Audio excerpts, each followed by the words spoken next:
네, 이번 시간은 여러분들이요, 서브컬에 대해서 좀 얘기를 해보려고 합니다. 서비스 품질 측정 도구로서 가장 널리 사용되는 기법인데요.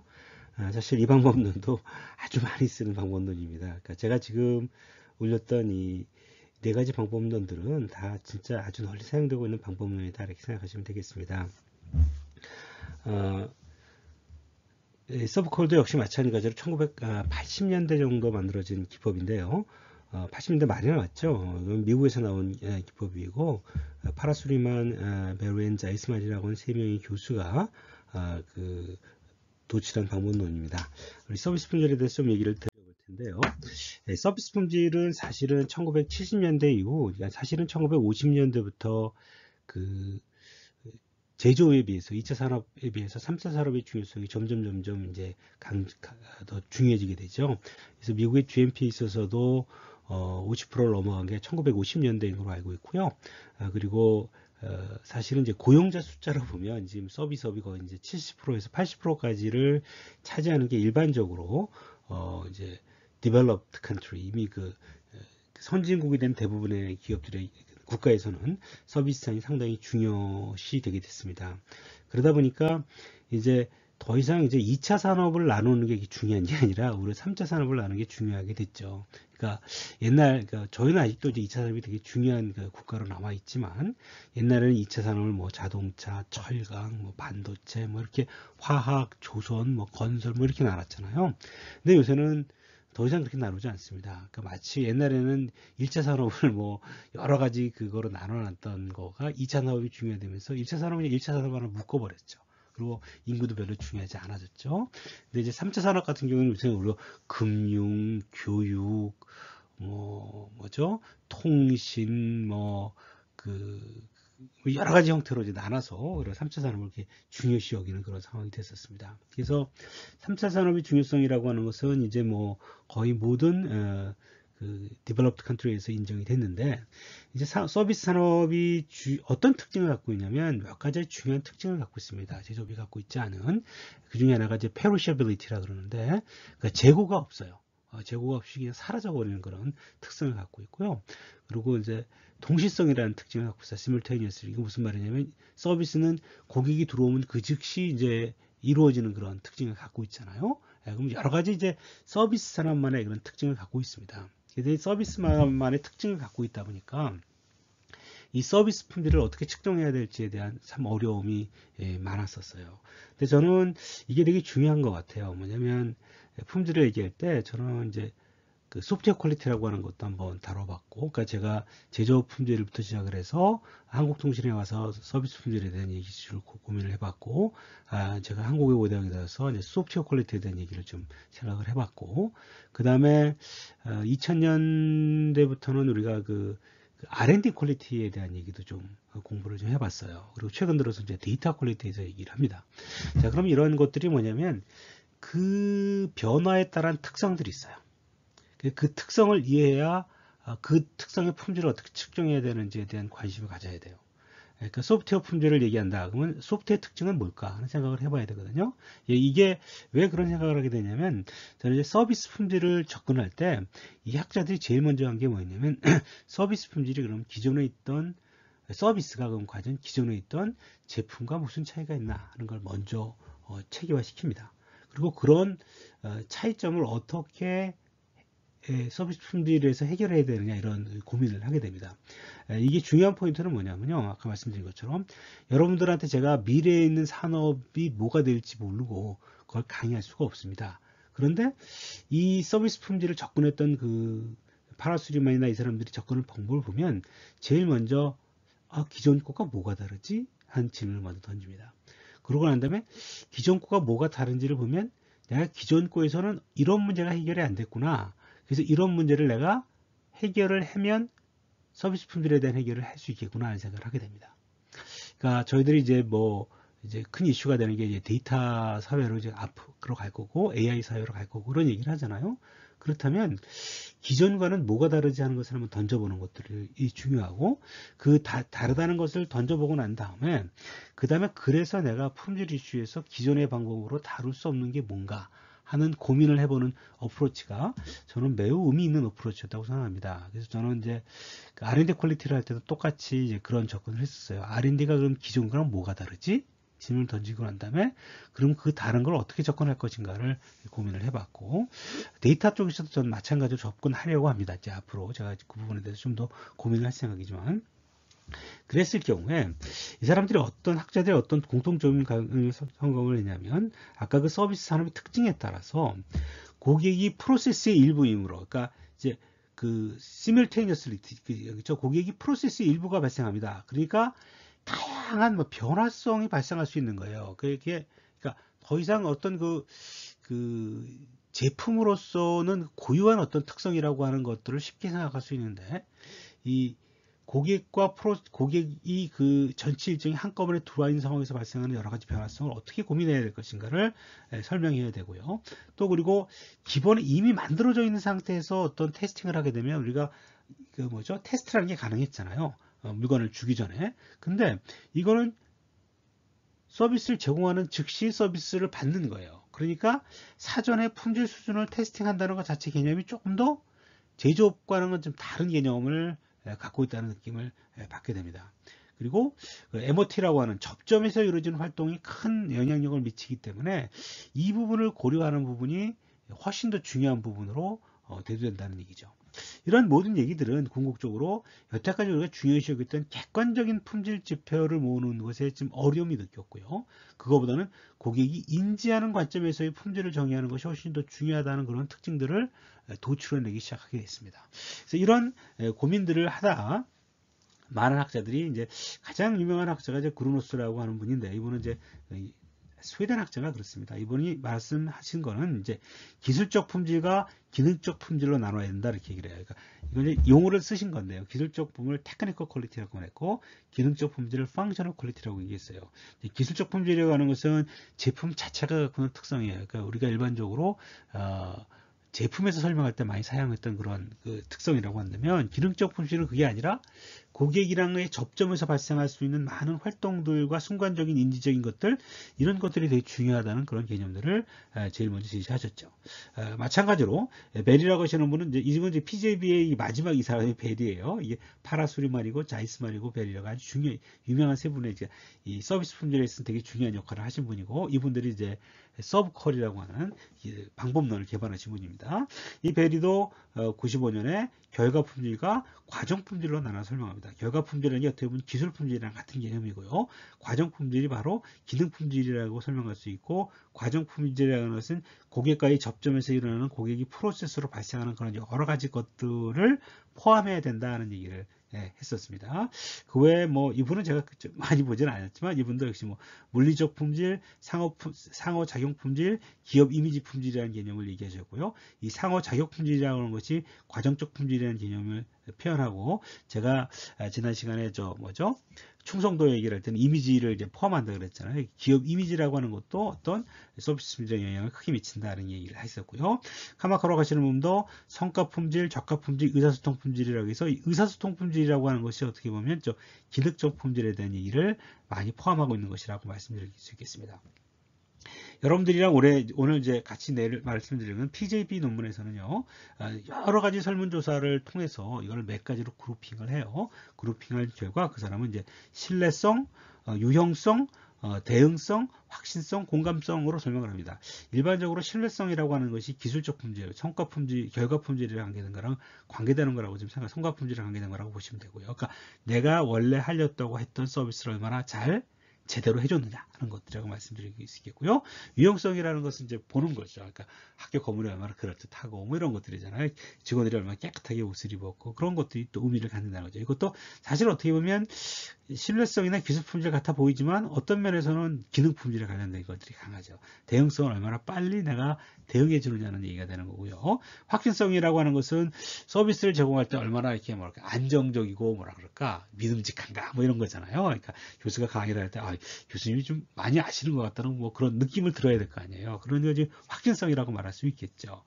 그리고 공감성이라고 하는 건 뭐죠? 어떻게 고객에게 느낌을 엠퍼티라는 말을 쓰는데 잘 이렇게 고객을 이해하고 고객을 배려하고 그러려고 한다는 그런 느낌을 가지고 있는 것이라고 이 사람은 5가지 항목으로 얘기를 했습니다. 우리가 얘기하려고는 이제 그 서비스 퀄리티라고 하는 것은 이런 5가지 항목을 설문지 22개의 항목으로 만들었어요. 그래서 그걸 측정할 수 있는 방법론을 제시했습니다. 제가 방법론이 갖고 있는 가장 큰 특징은 뭐라 그랬죠? 그대로 그냥 쓸 수 있다는 거예요. 그렇지만 방법론이 갖고 있는 가장 큰 한계점 또 뭐라 그랬죠? 쓰지만 얘가 적합할 때가 있고 적합하지 않을 때가 있는 거예요. 그래서 이게 언제 적합한지를 알고 쓰는 것이 되게 중요하다고 말씀드렸죠. 이 서비스 퀄리티라고 하는 것에 사용되고 있는 서브 코드도 마찬가지입니다.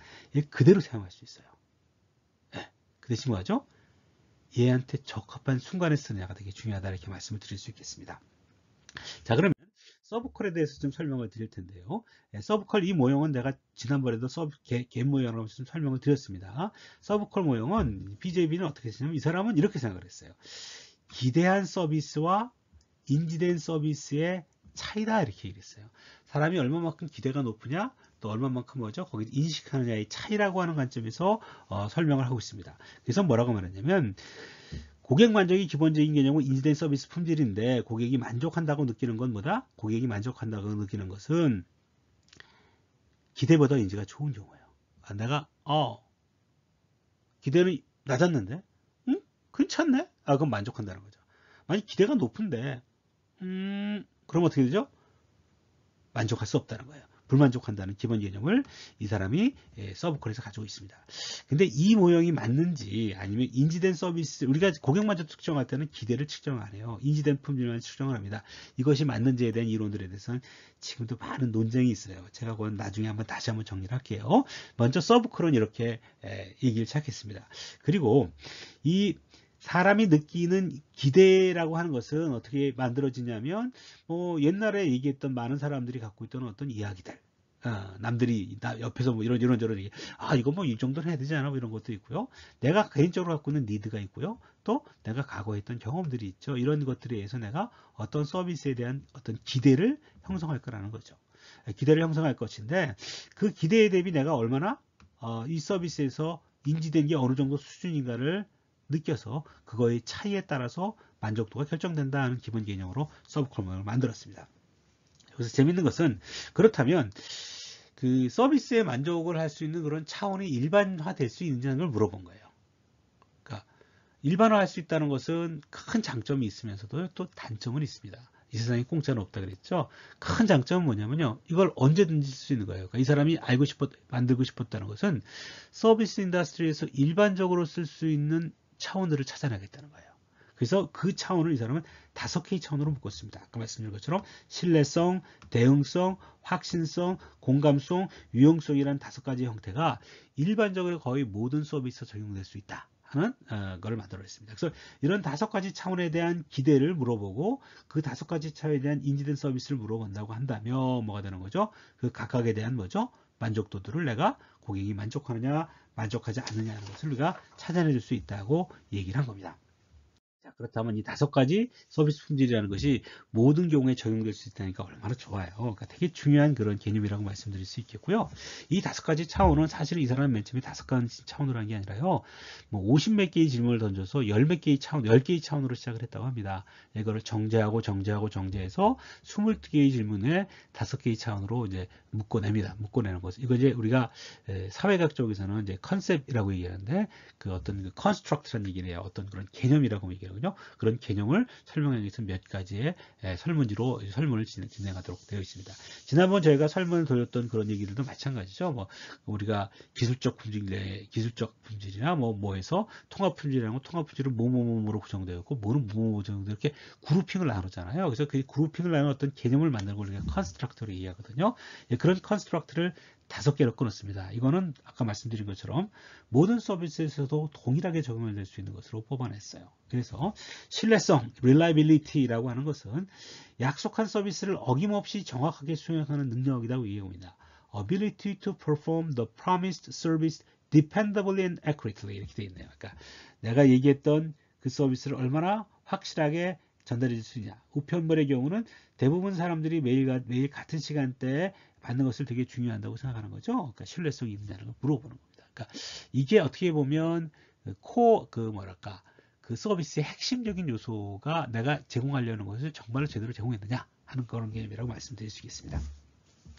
거기에 비해서 대응성, 확신성, 공감성은 상당히 과정 품질을 관계되는 것들이 가능하습니다. 기능 품질이라고 할 수 있는 거죠. 대응성이라고 하는 것은 responsiveness, 읽어보면 그냥 단어로 알 수 있죠. 고객에게 신속한 서비스를 제공하겠다는 의미죠. 그러니까 항상 우리가 얘기를 하면 곧바로 대응해 줘야 되죠. 교수님이 제일 못하는 것 중에 하나죠. 뭐죠? 쪽지를 올려도 일주일이 걸리고 그런 경우가 좀 있습니다. 하여튼 이런 대응성이 서치 품질이 되게 중요한 요소입니다. 예, 그리고 또 어떤 교수님들 아주 대응을 빨리빨리 잘해주시는 교수님들이 있어요. 예, 그런 분들은 대응성이라는 부분은 되게 좋으신 분이죠. Willing to help customers and provide prompt service. 예, 그러니까 이 prompt 서비스를 얼마나 잘 제공하려고 하는 거죠. 그러니까 고객을 기다리지 않게끔 하는 거라고 말씀드릴 수 있겠죠.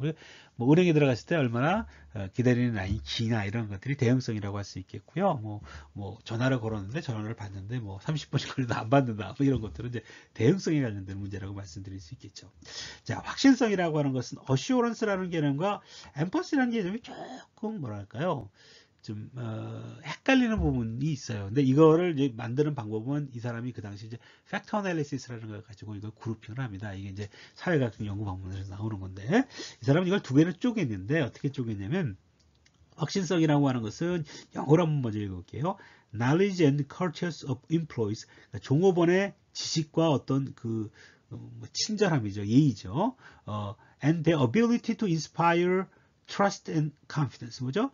그 사람의 그러니까 지식이나 이런 걸 갖고 여기 그 종업원들의 능력을 의미하는데 어떤 거냐면 믿음과 컨피던스를 줄 수 있다. 이런 거죠. 그러니까 교수가 이렇게 양복을 입는 이유도 뭐죠? 이건 유형성 문제인데 그래야 이제 교수가 뭔가 좀 근엄해 보이잖아요. 그런 면도 있고 뭔가 잘 아는 것 같아. 그런 느낌을 좀 받잖아요. 그렇게 이제 사람들이 여러분들 질문을 교수님한테 했을 때 교수님이 어떻게 그 답변에 대해서 얘기를 할 때 굉장히 지식이 많으시네. 그리고 답변해 줄 때도 여러분들한테 이렇게 뭐랄까 여러분들한테 이게 여러분들에게 존중하는 것들을 가면 또 공감성 쪽이 좀 더 가까워져요. 하여튼 기본적으로 이제 정확한 정보를 제공한다는 말이 정확할 것 같아요. 제가 보기엔 맞는 것 같아요. 그런 걸 확신성이라고 얘기한다면 공감성이라고 하면 caring, empathy라는 단어가 갖고 있는 의미가 있죠. 그 사람을 얼마나 내가 고려하느냐죠. 이게 다 연결이 전혀 안 돼 있는 건 아니에요. 고려를 했으면 당연히 리스폰시브하게 나올 테고요. 그렇게 되겠죠. 그렇지만 약간의 개념이 어슈런스와 공감성이 차이가 있다는 거죠. 즉 개별 고객에 대해서 개별적인 관심과 배려를 보이는 차도 이런 거라는 거죠. 얼마나 경청을 하고 그 사람의 입장을 이해하려고 노력하고 하는 그런 공감성이라는 걸 되게 중요시 여깁니다. 사실 인간관계에서는 제일 중요한 게 공감성일지도 몰라요. 엠퍼티라는 단어가 되게 중요합니다. 그래서 저는 이게 되게 중요한 개념이라고 생각해요. 저도 잘 못하는 부분의 중에 하나지만 사람이 사람을 사람의 마음을 사는데 제일 중요한 부분은 엠퍼티가 있냐 없냐라고 얘기를 한다고 해요. 그래서 이게 되게 중요한 부분이다 이렇게 얘기를 하고 있습니다. 유형성이라고 하는 것은 우리가 충분히 이해할 수 있죠.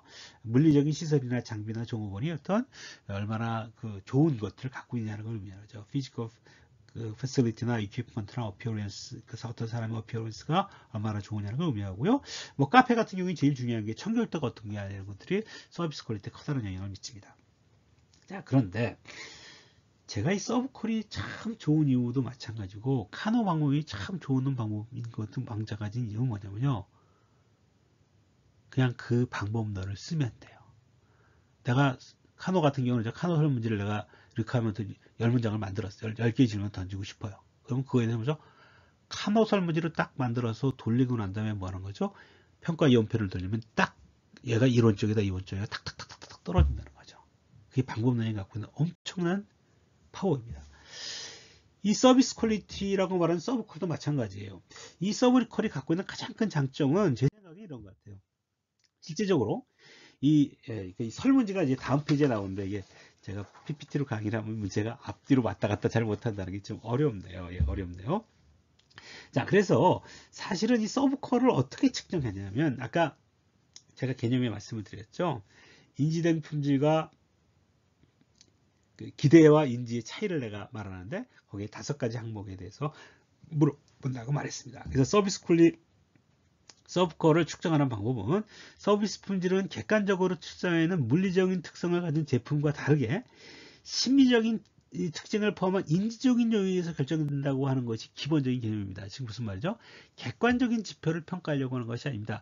사람이 어떻게 인지하느냐를 평가하려고 하는 겁니다. 그러니까 인지하는 것을 평가하기 때문에 당연히 뭐로 하겠다? 설문지로 평가하겠다는 거예요. 예, 그래서 서브콜은 효과적인 도구, 서브콜이라고 하는 것이 바로 그 서비스 품질을 측정할 수 있는 매우 효과적인 도구인데, 우리 인스트루먼트라는 말을 쓰는데, 우리가 서베이라는 말도 쓰고 인스트루먼트라는 말도 많이 씁니다. 근데 그건 어떻게 만들었냐면 5가지 차원, 지금 우리가 말씀드렸던 뭐죠? 신뢰성, 대응성, 확신성, 공감성, 유형성이라고 하는 5가지를 측정하기 위해서 만들어놓은 다항문 척도라고 멀티플 아이템 스케일이라고 하는데, 이거 무슨 말이냐면 각각 신뢰성에 대해서 질문을 4개나 5개 던져요.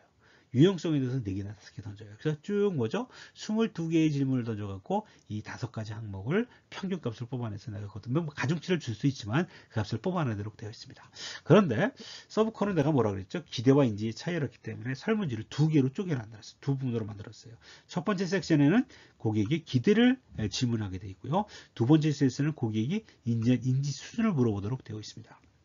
그래서 실제 설문 항목은 22개의 항목으로 되어 있는데, 이 22개 항목은 사실 5개 차원으로 묶일 수가 있어요. 묶일 수가 있어서 실제로 서비스 서브콜의 점수라고 하는 것은 고객이 지각된 점수에서 기대 점수를 뺀 겁니다. 즉 무슨 말이죠? 기대된 게 4점인데 그러니까 지각된 게 4점인데 기대가 4.5면 뭐가 되는 거예요? 마이너스 0.5가 되는 거예요. 기대가 3점인데 뭐죠? 그러니까 지각이 3점인데 기대가 2.5면 플러스 0.5라는 거예요. 그래서 이 기대와 지각의 차이를 물어보는 걸 서브콜이라고 말하고요. 제가 나중에 이걸 끝내고 난 다음에 이제 서브퍼프라는 게 있어요. 서브퍼프라는 것은 기대를 안 물어봐요. 지각 물어봐서 지각만 갖고 검사를 하는 것을 또 방법론으로 만들어 놨습니다. 각 차원에서 고정한 상모들은 서브콜의 점수를 평균하여 구하게 되고, 계산될 경우가 점수가 마이너스가 지면 눈이 서비스 분의 문제가 심각한 것을 설명합니다. 대부분 마이너스가 나와요. 그렇죠? 기대가 더 높죠. 우리가 인식한 것보다. 근데 그러니까 마이너스 값이 크면 클수록 뭐가 되는 거죠? 서비스 퀄리티가 낮다 이렇게 만드는 거고요. 그리고 이게 플러스 값으로 가면 정말 좋은 그런 형태가 되는 겁니다. 근데 플러스 값 나오는 경우는 그렇게 많지는 않은 것 같습니다. 자, 그래서 이 서비스 퀄리티를 측정하려고 하면 우리가 22개의 질문을 던져야 되는데, 이 22개의 질문을 이미 만들어 놨어요. 만들어 놓고 그냥 여러분들이 이 22개의 질문 그냥 쓰면 돼요. 이게 아까 말씀드렸지만 파라수리만, 아이스말, 벨이라고 하시는 분이 이 중요한 논문이에요. Journal of Retailing"에서 썼던 Multi Item Scale for Measuring Customer Perception of Service Quality라는 논문에서 나온 거예요. 그러니까 서비스 퀄리티에 대한 이 고객의 인식을 측정하는 여러 개의 항목으로 만드는 스케일로 만드는 어떤 그런 것들을 우리가 서브 퀄이라고 말한다. 그거 만들어 놓은 거죠. 그래서 어떻게 만들어 놓냐면요. 첫 번째 질문은 뭘 문제죠? 기대를 물어봐요. 이 질문 서비스에 대한 조사하기 마련했습니다. 그 다음에 느낌의 정도를 말씀드리십시오 말했죠.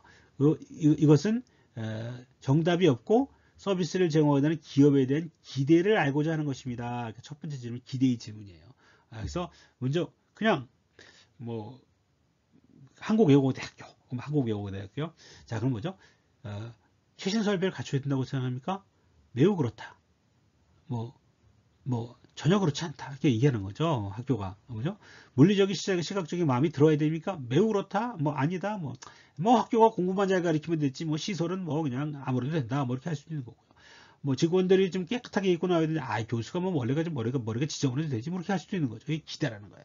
그러니까 지금 1번부터 4번까지는 이제 기대를 물어본 거라고 말했고요. 그 다음에 5번부터 9번까지는 릴라이빌리티를 물어본 거라고 합니다. 정해진 기일에 한 일을 한다. 시간을 낮춰준다는 거죠. 네, 날짜를 지켜준다는 거죠. 고객이 문제를 얘기해 심정적으로 동조해야 한다. 이거 사실은 릴라이빌리티가 아닌 것 같아요. 나는 이거 엠퍼스에 더 가까운 것 같은데요. 좀 문제가 조금 있는 것 같아요. 저는요. 약속한 걸 지켜야 된다. 기록을 명확하게 유지해야 된다는 게 있죠. 근데 이게 왜 이렇게 돼 있냐면, 이게 일반적인 서비스를 대한 통칭해서 만든 거예요. 그러니까 서브콜이 갖고 있는 제가 한계점들을 나중에 좀 설명을 드릴 텐데요. 요 설문지를 그대로 돌려서도 되고요. 이 설문지를 내가 맞게끔 변형하는 것도 사실 의미가 있습니다. 마찬가지로 10번부터 12번, 13번까지가 뭡니까? responsiveness예요. 마이너스라고 말하는 건 뭐가 되는 거냐면요. 말을 거꾸로 써놓은 거예요. 플러스 마이너스를 이게 거꾸로 해준 것들이 조금 있다는 얘기를 말씀드릴 수 있습니다. 이게 물어봤고요. 그 다음에 어시어런스가 여기서부터 17번까지가 어시어런스라고 얘기되어 있고요. 18번부터 22번까지가 일반적으로 뭐죠? 그 엠퍼티에 대한 얘기를 갖고 있다. 이거 어떻게 되냐? 그러니까 여기가 텐저블이고 릴라이빌리티고 리스폰시브니스고 어슈어런스고 여기는 엠퍼티에 대한 얘기를 설명하고 있다고 합니다. 근데 저도 좀 이 문장들이 조금 마음에 안 들 때가 많아요. 그리고 이제 서브컬이 갖고 있는 가장 큰 특징은 이거가 만들어졌기 때문에 이걸 그대로 이용해서 점수화시키면 만족도를 내가 측정할 수 있는 거예요. 그 다음에 이거 기대를 물어보고 난 다음에 똑같은 질문인데 여기는 뭐죠? 인지도를 물어보는 거예요. 인지도를 물어보고 이거는 뭐죠? 기업을 물어봐요. 아니면 내가 원하려고 하는 회사를 물어봐요. 누구누구에 대한 느낌을 물어보려고 합니다. 그리고 거기에 대해서 여러분들이 그거에 대한 서비스가 어떻게 인지하고 있는지를 물어보려고 합니다. 즉 한국어 외워둬야지 최면 자질을 갖추고 있습니까? 하고 물어보죠. 정말 최신설 죄송합니다. 이렇게 물어보라는 거예요. 그러고 난 다음에 뭐죠? 인지와 기대를 뺀 값을 가지고 서브콜을 만드는데 요 값들, 즉 제가 텐저블이라고 만들었으면 텐저블의 값들을 평균 값을 보통 내서 어떤 값을 만들어 주는 것으로서 우리가 서비스 퀄리티의 수준을 만들어 준다 이렇게 말씀을 드릴 수 있습니다. 제가 지금 여기서 이제 파워포인트를 따로 만들지는 않았는데 서브콜은 매우 파워풀합니다. 왜 파워풀하냐면 이게 어느 상황에나 그냥 적용할 수가 있어요. 그리고 설문지에 만들었기 때문에 그냥 여러분들이 고민하지 말고 그전에 우리가 고객 만족도를 말하려면 뭐 하는 거죠? 고객 만족도에 관련된 설문지를 우리가 요구 조건을 도출해야 되고 도출한 거에 따라 우리가 설문지를 만들어줘야 되고 하잖아요. 근데 그런 요구도 도출 필요가 없어요. 그냥 갖다 집어넣어 버리면 돼요. 그거 얼마나 편해요. 그리고 결과가 굉장히 괜찮게 나와요.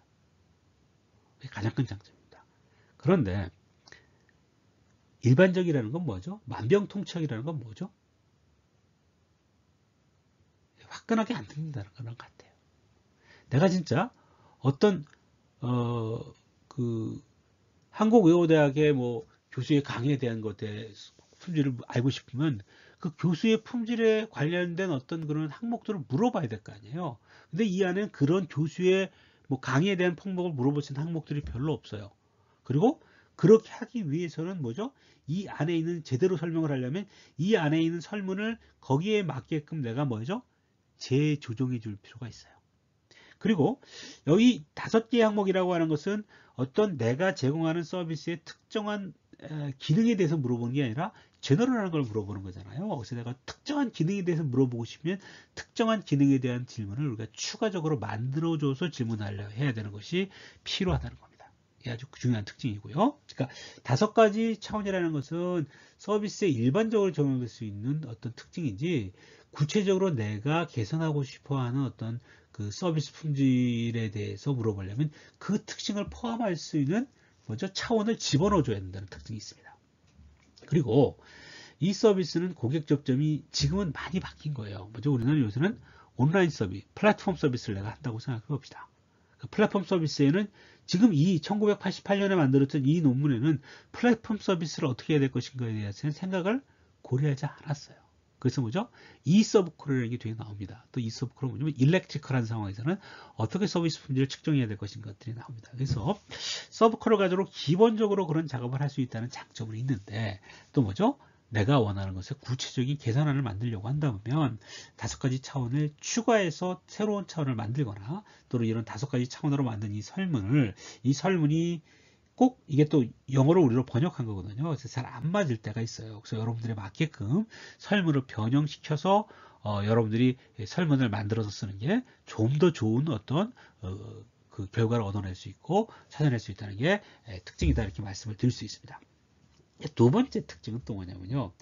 여러분들 인지와 거의 차이를 말했잖아요. 서비스 퀄리티는 인지와 거의 차이라고 말했잖아요. 그 뒤에 이제 우리 서비스 모드 캡에 이거를 제가 설명을 드렸던 기억이 납니다.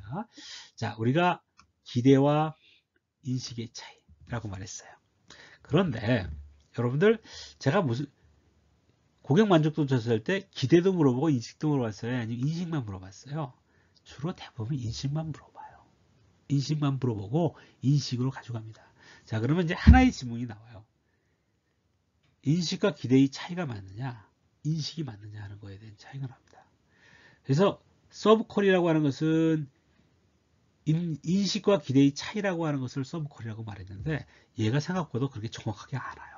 정확하지 않고 뭐가 더 좋으냐면 인식만 갖고 하자는 거예요. 우리 설문조사 그렇게 했잖아요. 그래서 그렇게 만든 설문지를 서브퍼프라고 합니다. 퍼포먼스라고 했어요. 그리고 서브퍼프와 서브콜을 비교 분석을 해서 과연 재구매 의사에 어떤 것들이 더 영향력이 높은지를 연구를 했어요. 크론이라는 분이 연구를 했는데 그 연구 결과에서 서브퍼프가 더 영향을 미친다는 연구가 나옵니다. 이건 제가 이제 고객 만족도 쪽에서 이제 1980년대부터 많은 연구들이 나온 것들의 연구인데요. 우리가 그런 얘기를 했을 거예요. 만족도하고 애티튜드라는 말이 있었고요. 그 애티튜드가 나중에 커스터머 로열티로 간다는 제가 설명을 좀 드렸었습니다. 그런데 일반적으로 기대와 인식의 차이는 어디서 봤냐면 트랜젝토리라는 거예요. 그러니까 순간적인 느낌이라는 거예요.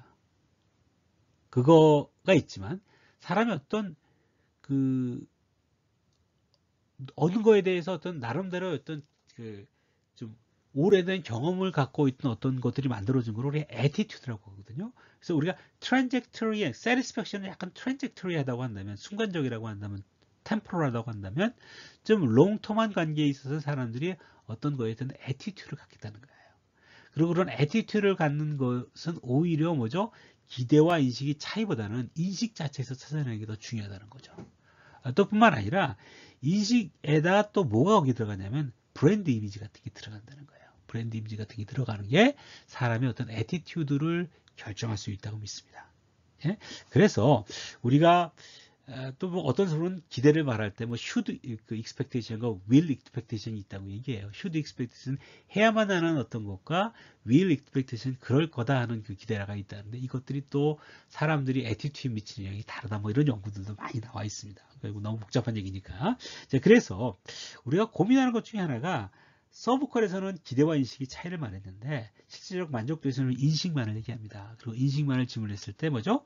훨씬 더 재구매 우선화 거기에 더 큰 영향을 미친다는 얘기들을 많이 합니다. 그래서 어느 게 맞는 건지에 대해서는 사람들마다 지금도 디베이트가 있어요. 근데 저도 사실은 서브퍼프 쪽으로 갑니다. 서브가 기대 대비 인식을 따로 분석하지 잘 않습니다. 왜 그렇죠? 하나는 질문이 44개를 질문해야 되고 하나는 22개만 질문하면 돼요. 그럼 만일 44개를 질문했을 때 정말로 뭔가 효과가 나면 하겠는데 그렇지 않으면 내가 22개만 해도 된다면 22개만 해도 하겠죠. 그래서 서퍼프를 이용하는 경우도 상당히 많습니다. 여러분들 한번 해보시고요. 여러분들 어떻게 느끼는지 한번 느껴보시기 바랍니다. 그래서 이 서브콜이라고 하는 것들이 이게 그렇게 이미 만들어져 있고 여러분들이 필요에 따라서 여러분들이 어플리케이션에서 조금 테일러링해서 그런 문제점을 만들어 준다면 여러분들은 좋은 어떤 연구 결과를 손쉽게 얻을 수 있고요. 이런 연구 결과를 얻어서 보여주면 다른 사람들이 오 그런다고요. 근데 이게 노력이 별로 안 들어요. 그게 서브콜이 갖고 있는 엄청난 큰 장점이에요. 근데 전 설문지를 22개 그대로 돌리는 것보다는 거기에 맞게끔 조금씩 변경시켜서 여러분들이 해줬으면 어떨까 생각이 들고요. 이걸 5개 차원으로 그냥 할 수도 있고 여러분들이 구체적인 기능들에 대해서 부문별만 그걸 좀 찾아보는 것으로 변경시키는 것도 도움이 된다 이렇게 생각을 합니다. 그리고 사실 우리는 평가 자체의 목적이 있지 않지 않습니까? 평가 자체의 목적이지 않고 실질적으로 그걸 개선하려고 하는데 목적이 있잖아요. 그러면 이 사람이 실질적으로 서비스 인식을 우리가 하는 그거는 뭐죠? 기대를 얼마나 고객의 리퀘어먼트를 얼마나 잘 끌고 오냐는 첫 번째 갭, 언더스탠딩 갭이라고 할 수 있죠. 그리고 얘를 뭐죠? 명세서로 바꾸려고 하는 디자인 갭에서 나온다고 했죠. 세 번째는 그걸 진짜 서비스로 만드는 뭐가 되는 거죠? 컨퍼먼스 갭이라고 할 수 있고 뭐 오퍼레이션 갭이라고 말할 수도 있고요. 그리고 실질적으로 그걸 고객에게 커뮤니케이션 하면서 나오는 여러 가지 커뮤니케이션 갭이 존재할 수 있는데 이런 갭들이 어떻게 발생하고 있는지 그러니까 쉽게 말하면 우리가 마이너스가 제일 큰 부분이 나왔어요. 그러면 그 부분에 대해서 과연 그러면 이게 언더스탠 갭에서 나왔는지 디자인 갭에서 나왔는지 뭐죠? 오퍼레이션 갭에서 나왔는지 커뮤니케이션 갭이 나왔는지를 한번 점검해 보라는 거죠. 그래야만이 개선이 이루어질 수 있기 때문에. 그래서 이분이 이미 책을 쓰셨어요. 이분들이 책을 쓰셨는데 거기다 이런 걸 써놨습니다. 각각 갭이 형성되는 그 핵심적인 요인은 이런 것들이 있다 이렇게 얘기를 하셨어요. 그래서 첫 번째 갭, 즉 뭐죠? 언더스탠딩 갭이라고 하는 것은 이런 경우에 발생합니다 이렇게 얘기를 하고 있네요. 그러니까 리서치 마케팅 리서치 지향성인데 공식적 비정식적인 정보 수집을 통해 관리자가 고객의 욕구와 기대를 이해하는 노력하는 정도가 얼마나 있느냐 이런 것에 영향을 준다는 거죠. 이게 뭐 우리가 제일 먼저는 거기서 보면 리스닝이죠. 리스닝에 대해서. 그리고 이제 리스닝을 할 때도 이제 사실은 그러니까 이미 그 프론트 라인에서는 알고 있어요. 그런데 뭐죠? 실제적으로 뭐죠? 그 관리자가 이해 못하는 경우가 상당히 많죠. 그러니까 사실은 실제 그 라인에 있는 사람들이 최고 요령식으로 얼마나 그런 정보를 잘 줄 수 있겠고, 그래서 그 관리 단계 수를 얼마나 줄여서 그게 가능하냐에 따라서 실제로 그냥 많은 정보가 회사에 들어와요. 근데 그 정보가 사실 뭐죠? 디시전 메이커한테 전달되지 않을 때가 상당히 또 많죠. 이제 이런 것들이 이제 언더스탠딩 갭에 영향을 미친다고 얘기를 하고 있고요. 이런 것들을 어떻게 개선할 건가 한번 고민을 해보라 하는 얘기가 되고요. 마찬가지로 디자인 기획 같은 경우는 경영층이 이제 얼마나 그 서비스 품질에 대해서 이제 중요시 여기느냐 뭐 이런 것들이죠. 그리고 얼마나 이제 고객의 기대를 충족시킬 수 있다고 믿느냐 가능성에 대한 지각. 또 밑에 이 두 개는 실제 엔지니어링과 관계되는 부분이죠. 실제적으로 업무 프로세스를 얼마나 표준화해서 실제적으로 그것들이 뭐죠? 디자인으로 만들어낼 수 있을 것이냐 하는 얘기입니다. 이건 뭐 다음 시간에 설명드릴 뭐죠? 그 퀄리티 펑션 디플로이먼트랑 관계되는 거고요. 그래서 그걸 따라서 어떻게 디자인 퀄리티 목표를 잘 만들 수 있느냐 그런 기능들을 얼마나 잘하느냐는 보라는 얘기들이고요.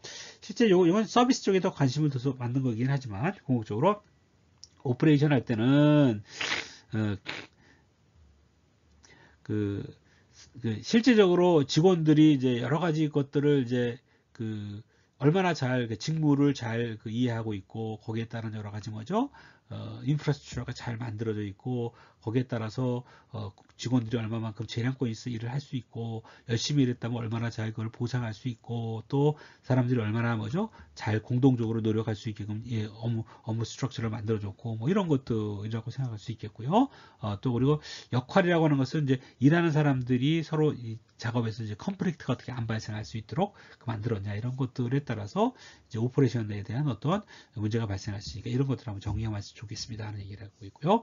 커뮤니케이션이라고 하는 것은 이제 외부적인 커뮤니케이션과 여기서 내부적인 커뮤니케이션이 얼마나 잘 되느냐에 따라서 이 커뮤니케이션 갭들이 나온다 이렇게 그 말씀을 좀 드리고 있습니다. 자, 그래서 서비스 품질이라고 하는 것들은 이제 아까 처음 말씀드린 것처럼 점점 이제 사실은 제품 회사에서도 이제 상당히 중요한 이 부분은 이제 제품 자체만 있는 게 아니라 그 뒤에 나오는 여러 가지 이제 지원 서비스도 상당히 큰 영향을 많이 미치기 때문에 이런 서비스 퀄리티들이 얼마나 잘 되고 있는지를 지속적으로 모니터링하는 게 제일 중요한데 그 지속적으로 모니터링하는 방법 중에서 상당히 레디메이드가 되어 있는 서버 퀄이라는 툴을 사용하면 여러분들이 아주 손쉽게 그 서비스 퀄리티를 측정하고 할 수 있는 그런 좋은 도구라고 말씀드릴 수 있겠습니다.